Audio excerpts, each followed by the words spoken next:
Virat chilli powder అన్ని రకాల వంటలకు పచ్చళ్లకు సరైన chilli powder. No colour no chemicals. మీరు అంటున్నారు ఇరాన్ని మిమ్మల్ని ఇజ్రాయెల్ వాళ్ళు కొడుతున్నారని మీరు కంప్లైంట్ చేస్తున్నారు యుఎన్లో వచ్చి.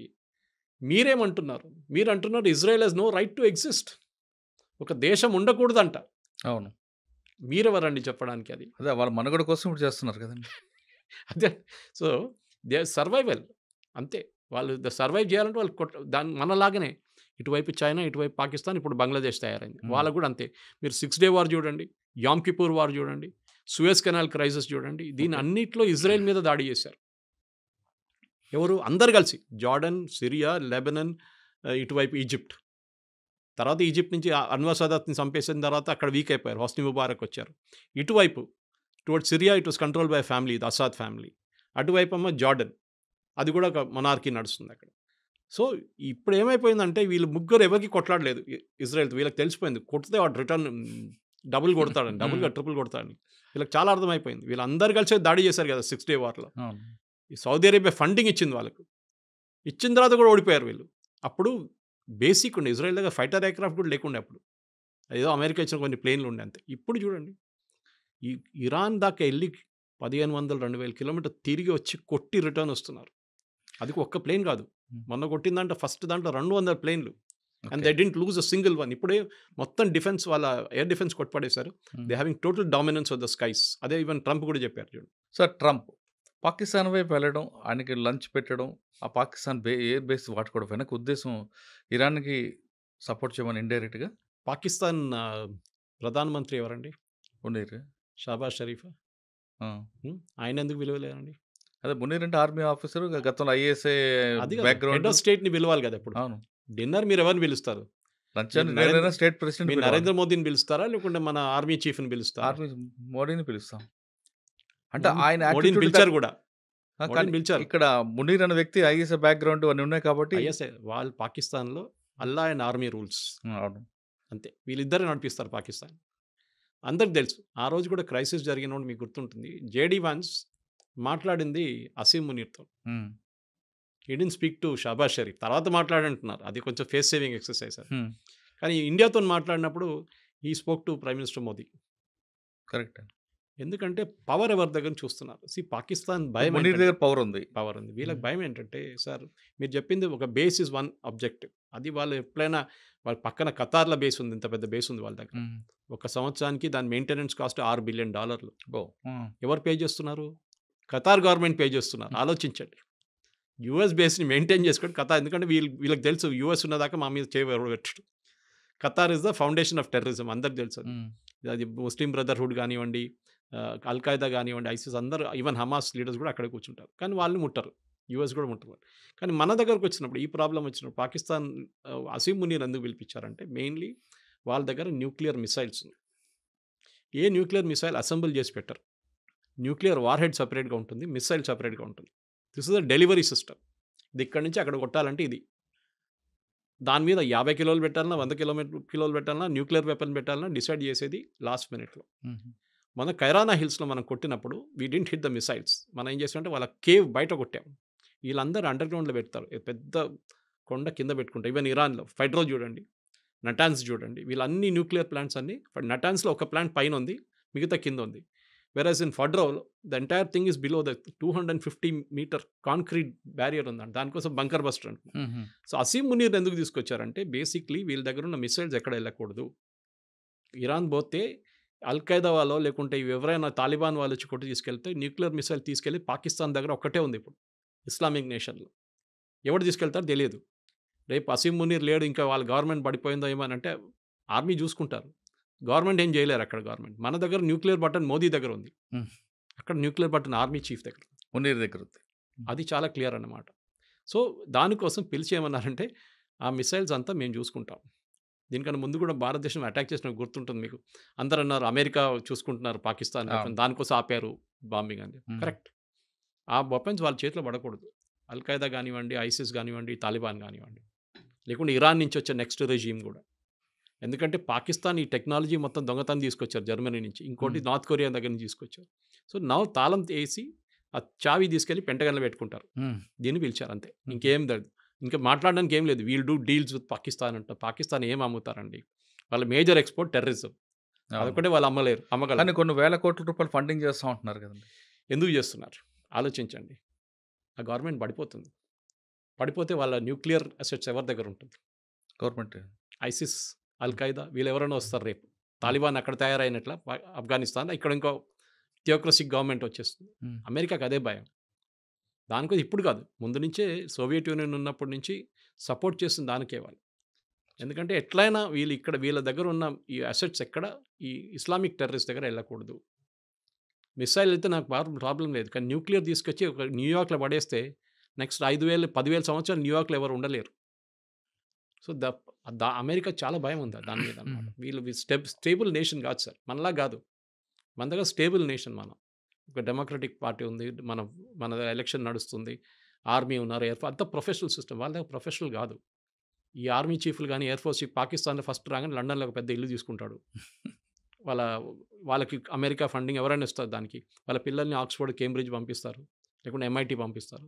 మీరు చూడండి, every Pakistani general from Yahya Khan to Pervez Musharraf to general Zia ul Haq అందరు ఇదే చేశారు. మన దగ్గర ఉన్న కశ్మీరీ పొలిటీషియన్స్ కూడా ఇదే చేస్తారు. ఒమర్ అబ్దుల్లా, ఫరూక్ అబ్దుల్లాకి లండన్లో ఇల్లు ఉన్నాయి, పెద్ద ఇల్లు ఉన్నాయి. వాళ్ళ పిల్లలంతా బయట చదువుకున్నారు. సో వాళ్ళకి టెండెన్సీ ఉంది అది. దాన్ని కంట్రోల్ చేయడం మొత్తం US చేతిలో ఉందన్నమాట. ఇప్పుడు కాదు, ముందు నుంచి. That is exactly what Trump did. కొత్తది ఏం లేదు దాంట్లో. మోదీ గారిని పిలిచారు కదా డిన్నర్కి. ఈయన లంచ్ పిలిచినంత మోదీ గారు డిన్నర్కి పిలిచి నేను రాలేపో అని చెప్పేసి వచ్చేసి ఆయన పూరి వచ్చారు. Ego problem. అరే నువ్వు వాన్ పిలుస్తున్నావు, నా మమ్మల్ని ఈక్వల్ చేస్తున్నావా? Is only an army chief. వాడు కావాలని చెప్పి వాడే మెడల్ వేసుకున్నాడు ఫీల్డ్ మార్షల్ అని చెప్పి. సార్ ఫైనల్గా చెప్పండి, సోనియా గాంధీ గారి స్టేట్మెంట్ మాత్రం కేవలం ఎలక్షన్ చూడాలంటే అంతే ఇంకేం లేదు. ఇప్పుడు కాదు కదా, అంటే అటు తిరిగి ఇటు తిరిగి మన దేశంలో 2 పార్టీలు విభేదాలు రావా? కొత్తదేం కాదు కదా సార్. ఇప్పుడు సోనియా గాంధీ స్టేట్మెంట్ మీద కూడా మోడీ గారు ఇంకా వేరే వాళ్ళు కామెంట్ చేస్తారు. ఇది ఒక వార్ నడుస్తుంది. ఇప్పుడు ఇన్సైడ్ వార్. మోదీ గారు కామెంట్ చేయరు. మోడీ గారు కామెంట్ చేస్తారు. ఎవరికొరకు మోదీ గారు IT టీం ఉన్నారు, వాళ్ళ అమిత్ మాల్వియా అంటున్నారు, వాళ్ళు కామెంట్ చేస్తారు. డెఫినెట్గా కామెంట్ చేస్తారు. పొలిటికల్ వార్ అవుతుంది అక్కడ. పొలిటికల్ అని కాదు, మీరు ముస్లిం ఓట్ కోసం చేస్తున్నారు. నేను ఎప్పుడు రాసిస్తాను మీకు ఆ ట్వీట్ ఏముంటుందని. మీరు ముస్లిం ఓట్ల కోసం చేస్తున్నారు, మీరు అసలు కానీ ఇరాన్తో ఉన్న రిలేషన్షిప్లో ఇప్పుడు బీజేపీ ఒఫీషియల్గా ఏం మాట్లాడరు. బికాజ్ వాళ్ళకి తెలియదు ఈ గవర్నమెంట్ ఉంటుందో పోతుందో అని. పోతే ప్రాబ్లం లేదు, ఉంటే మనకు ఆ పోర్ట్ కావాలి, షబార్ పోర్ట్. పెద్ద ప్రాబ్లం అవుతుంది మనకి. Next third is oil. మన ఇరాన్ దగ్గర నుంచి బ్యాన్ పెట్టే ముందు US బ్యాన్ పెట్టేదాకా మన ఆయిల్ వాళ్ళ దగ్గర కొంటుండే, అది కూడా రూపీ పేమెంట్లో. ఎందుకంటే మొత్తం బ్యాంకింగ్ సిస్టమ్ నుంచి బ్యాన్ చేసి పడేశారు US. సో రూపీ పేమెంట్ ఇచ్చి మనం తెచ్చుకున్నాం. దాని తర్వాత బియ్యం తీసుకున్నారు మన దగ్గర నుంచి. బియ్యం తీసుకుని మనకు క్రూడ్ ఆయిల్ ఇచ్చారు. సార్ ఇప్పుడు ఈ వార్ చూస్తుంటే కొంతకాలం ఎప్పటికైనా ఆగే కనిపిస్తుందా, లేదంటే దీనివల్ల ఇంకొంచెం ముందుకెళ్ళే అవకాశం ఉందా? అల్టిమేట్గా ఏమైనా ఫ్యూల్ రేట్ పెరిగే అవకాశం ఉంటుంది? క్రూడ్ ఆయిల్ రేట్ ఎప్పుడు పెరగదండి. ఒకటి, క్రూడ్ ఆయిల్ ఎప్పుడు రేపటి కోసం వాళ్ళు కొనాం మనం. ఒక ఇయర్లీ కాంట్రాక్ట్ ఉంటుంది. ఓకే, అది మొత్తం మనకు 1 yearకి కాంట్రాక్ట్ సైన్ చేసుకుంటాం. అది ఎవరైనా ఉన్నాయి, సౌదీ అరామ్కోతోనో లేకుంటే వెనిజువేలాతోనో. ఇప్పుడు US వాళ్ళు కూడా సప్లై చేస్తున్నారు మనకి. ఇరాన్ మన దగ్గర ఐ థింక్ మనం లెస్ దాన్ అసలు కొనట్లేదు ఇరాన్ దగ్గర నుంచి, బ్యాన్ ఉన్న దానికి. ప్రాబ్లం ఎక్కడ వస్తుందంటే స్ట్రేట్ ఆఫ్ హార్మూజ్ అని ఉంది, మీరు చూసుంటారు. ఆ ఇరాన్ పక్క నుంచి, ఇరాక్ పక్క నుంచి వచ్చే ఒక స్ట్రేట్ ఆఫ్ హార్మూజ్ ఉంది, చిన్న వాటర్వే. అక్కడి నుంచి చాలా ఈ పెద్ద పెద్ద కార్గో షిప్స్, ఈ ఆయిల్ షిప్స్, కంటైనర్ షిప్స్ అక్కడి నుంచి ట్రావెల్ అవుతుంది. అది ఎక్కడైనా బ్లాక్ అయితే, అక్కడైనా బాంబ్ జరిగితే then definitely they will be an impact. కానీ మన దగ్గర స్ట్రాటజిక్ ఆయిల్ రిజర్వ్స్ అని మోదీ గారు గవర్నమెంట్ వచ్చేకన్నా ముందు మన్మోహన్ సింగ్ గవర్నమెంట్ నుంచి స్టార్ట్ చేశారు. మోదీ గవర్నమెంట్ తర్వాత ఇంప్లిమెంట్ చేస్తారు. స్ట్రాటజిక్ ఆయిల్ రిజర్వ్స్ ఏంటంటే మనకు ఒకటి వైజాగ్ వైపు ఒకటి, లొకేషన్ చెప్పట్లేదు గవర్నమెంట్, ఇంకోటి మ్యాంగ్లూర్ వైపు ఒకటి పెద్ద రిజర్వ్ ఉంది అండర్ గ్రౌండ్. మీరు ఆలోచించకుండా పెట్రోల్ బంక్ వెళ్తే మన ఒక అండర్ గ్రౌండ్ రిజర్వ్ ఉంటుంది, దాంట్లో 2,000-3,000 లీటర్లు ఉంటుంది. ఇది 1,00,000 లీటర్లు ఉంటుంది అన్నమాట under ground tanks. Under ground tanks ఏం చేస్తారంటే ఆయిల్ రేట్ తగ్గిన టైంలో తీసుకొచ్చి దాంట్లో పడేస్తారు. ఆయిల్ రేట్ ఎంత పెరిగినా కానీ ఒక 3 నెలలు నడిచిపోతుంది మనకు. దానికి ఆ రిజర్వ్ మళ్ళీ రీఫైన్ చేసుకొని మనం యూజ్ చేసుకోవచ్చు. సో మన దగ్గర స్ట్రాటజిక్ రిజర్వ్స్ ఉంది. ఈవెన్ US మెయింటైన్ చేస్తారు. రేట్ ఎక్కువైనప్పుడు వాళ్ళు ఆయిల్ రిలీజ్ చేస్తారు మార్కెట్లో, ఉల్లిపాయలాగా అనమాట. ఉల్లిపాయలు కోల్డ్ స్టోరేజ్ ఎందుకు పెట్టుకుంటారు? ఉల్లిపాయల రేటు 100 రూపాయలు వెళ్ళగానే వాడు మొత్తం తీసి బయట పడేస్తే అది రేట్ క్రాష్ అయ్యి 50 రూపాయలకి వచ్చేస్తుంది. సేమ్ పాలసీ ఇక్కడ కూడా. ఇప్పుడు కూడా అండమాన్ దగ్గర కూడా ఇంకొక రిఫైనరీ దొరికింది, ఐడెంటిఫై చేసినట్టున్నారు కదండి. అది ప్రాస్పెక్ట్ చేస్తున్నారు. అది ఇంకా రిఫైనింగ్ స్టేజ్కి, డ్రిల్లింగ్ స్టేజ్కి రాలేదు, ఇంకా ప్రాస్పెక్టింగ్ అంటారు దాన్ని. ఈ ఆయిల్ వెల్స్లో ఎట్లా ఉంటుంది సార్ అంటే, ఒక 100 వెల్ డ్రిల్ చేస్తే దాంట్లో 3-4 పనికి వస్తాయి. మిగతా దాంట్లో లేదని కాదు, ఉంటుంది. కానీ అది కృష్ణా గోదావరి బేసిన్లో చూసాం మనం, బాంబే హైలో చూసాం. డ్రిల్ చేస్తే అన్ని సక్సెస్ఫుల్ అని కావాలని లేదు. ఇది మన బోర్వెల్ లాగా ఉంటుంది అనమాట. మీరు బోర్వెల్ ముందు 600 తవ్వుతారు, నీళ్ళు వస్తాయి, దాని తర్వాత డ్రై అయిపోతాయి, అప్పుడు ఏం చేస్తాం మళ్ళీ 1000 తవ్వుతారు, అప్పుడు మళ్ళీ కొంచెం నీళ్ళు వస్తాయి, మళ్ళీ మీరు అంతా నీళ్ళంతా గుంజుకుంటాం, మళ్ళీ అది డ్రై అయిపోతుంది. ఆయిల్ కూడా అంతే. సో ఒక సోర్స్ నుంచి కంటిన్యూస్గా ఆయిల్ రావాలంటే that well should be really good. దానికి హైడ్రోకార్బన్స్ అనాలిసిస్ ఉంటుంది, సర్వే ఉంటుంది, చాలా సైంటిఫిక్ మెథడ్స్ ఉంటుంది. దాని తర్వాత అది కమర్షియలీ వయబుల్ అంటే బయటికి తీసి అమ్మడానికి మనం ఖర్చు పెట్టే కాస్ట్ ఈ రెండు ఉంటుంది అనమాట. సో వేదాంత లాంటి కంపెనీస్లు, లేకుంటే అదానీ లాంటి కంపెనీస్, అంబానీ లాంటి కంపెనీస్ ఏం చేస్తారంటే వీళ్ళు ఒక 50 వెళ్ళు తీసుకుంటారు గవర్నమెంట్ ఆఫ్ ఇండియా నుంచి. మేము ప్రాస్పెక్ట్ చేసి మేమే డ్రిల్ చేస్తాం, ఫెయిల్ అయితే ఫెయిల్ అయింది, కానీ ఏదో సర్వే చూపిస్తుంది అక్కడ ఆయిల్ ఉంది, హైడ్రోకార్బన్స్ ఉంది అని చెప్పేసి అది చేస్తున్నారు. సో బహుశా ఉండొచ్చు, కానీ అది ఎంత క్వాంటిటీ ఉందో ఎంత ఉంటుందో హర్దీప్ సింగ్ పూరి గారు మన స్టేట్మెంట్ కూడా ఇచ్చారు. సో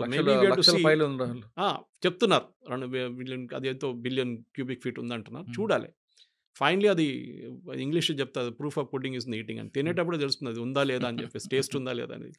చూద్దాం, ఇంకొక 2 years 3 years వెయిట్ చేయాల్సి వస్తుంది. దాని తర్వాత దాని కమర్షియల్ వయబిలిటీ తెలిసిపోతుంది. ఓకే సార్, ఫైనల్గా చెప్పండి, ఈ వార్కి ఫుల్ స్టాప్ ఇప్పుడు అంటారు, పడుతుందా పడదా లేదా? ఇరాన్ ఇరాక్ వార్ నడిచేది గతంలో, ఆ టైప్ లో ఇది ఉంటుందా? ఇరాన్ ఇరాక్ అని యుక్రెయిన్ తీసుకోండి, యుక్రెయిన్ సంవత్సరాల నుంచి కొట్టుకుంటున్నారు, ఆ విధంగా ఉంటుందా? సీరియల్ లాగా అవుతుందా లేదా ఫుల్ స్టాప్ ఉంటుందా? ఉంటుంది, 1 నెల లోపల అయిపోతుందండి. ఎందుకంటే నేను చెప్పాను మీకు గుర్తున్న స్టార్టింగ్లో, ఇరాన్కి హోల్డింగ్ కెపాసిటీ లేదు ఎక్కువ, వాళ్ళకు ఉన్నది ఒకటే ఆయిల్ రిజర్వ్ ఒకటే, మిసైల్ రిజర్వ్ కూడా వాళ్ళు తగ్గిపోతుంది వాళ్ళది. ఓకే, హూతీలు సపోర్ట్ చేయట్లేదు, హెజ్బుల్లా సపోర్ట్ చేయట్లేదు, హమాస్ సపోర్ట్ చేయట్లేదు. వాళ్ళు ఇప్పుడు ఏం చేయాలి, వాళ్ళు కంప్లీట్లీ ఐసోలేట్ అయిపోయారు. యూఎస్ ఏమో ప్రెషర్ పెట్టినా, దానికోసం చూడండి ట్రంప్ ఏం చెప్పారు, నేను 2 వారాలు టైం ఇస్తాను అని చెప్పారు. 2 రోజులు కాదు, 2 వారాలు. So think over it.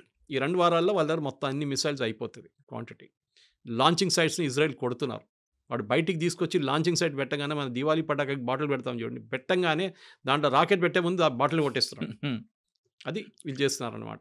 So definitely by in another 10-15 డేస్లో ఇరాన్ కంప్లీట్గా సరెండర్ అయిపోతారు, లేకుంటే దే విల్ స్టాప్ ఫైరింగ్ అంతే. సరే, ఆ విధంగా తీసుకొస్తారా, లేదు ఒక డిప్లొమాటిక్గా మేమే వెనక్కి తగ్గుతున్నాం అని అంటారు? అదంతా పాకిస్తాన్ ఏం చెప్పారండి, వాళ్ళే ఫస్ట్ ఫోన్ కాల్ చేసి మేము సీస్ఫైర్ కావాలన్నారు, దాని తర్వాత మాట్లాడలేదు. ఇప్పుడు ఎవరు చెప్పారు? అదే ఎంఓలోకి వస్తారు వీళ్ళు కూడా. They have to face saving exercise అంటారు ఇంగ్లీష్లో. మేము ఓడిపోలేదు, మేము కొంచెం వాళ్ళ భయపడతారు ఇజ్రాయెల్ వాళ్ళు మమ్మల్ని, దానికోసం మేము కొంచెం వెనక్కి దిగా అంటారు. ఇజ్రాయెల్